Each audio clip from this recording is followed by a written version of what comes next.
Cameraman Rajesh बिडकरसह मी Mickey Ghai, ABP माझा, पुणे। वादग्रस्त IAS सहाय्यक जिल्हाधिकारी पूजा खेडकर यांना पोलीस सुरक्षा देण्यात आलेली आहे। विश्रामगृहाबाहेर पोलिसांनी पूजा खेडकर यांना पोलीस प्रोटेक्शन देत सरकारी वाहनातनं जिल्हाधिकारी कार्यालयाकडे रवाना केलं। तसंच त्यांना नोटिशी संदर्भात प्रश्न विचारला असता मला त्या संदर्भातली परवानगी नसल्याचं पूजा खेडकर यांनी सांगितलं। पुणे महानगरपालिकेचं एक पथक बाणेर रस्त्यावर असलेल्या बंगल्याची आता पाहणी करणार असल्याची माहिती मिळतेय। बाणेर रस्त्यावर पूजा खेडकर यांचा बंगला आहे। पुणे महानगरपालिकेच्या अतिक्रमण विरोधी विभागाकडनं या बंगल्याची आता पाहणी केली जाणार आहे। बंगल्यामध्ये कोणत्याही प्रकारचं अनधिकृत बांधकाम जर आढळलं तर पालिका त्यावर कारवाई करण्याची शक्यता आहे।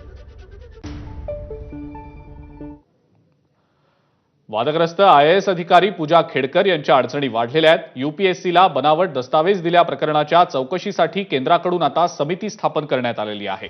या सगळ्या प्रकरणावर पूजा खेडकर यांनी प्रतिक्रिया दिलेली आहे। त्यांचं नेमकं काय म्हणणं आहे पाहूया।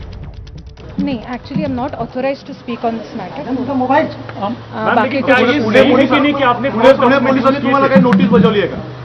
मी तेच सांगते, मी ह्या मॅटरमध्ये बोलण्यासाठी ऑथोराइज्ड नाहीये, त्याच्यामुळे मी ह्याच्यावर बोलू शकत नाही, म्हणून मी बोलणार नाही। वादग्रस्त आयएएस अधिकारी पूजा खेडकर यांचं बारामती कनेक्शन असल्याचं देखील आता समोर आलेलं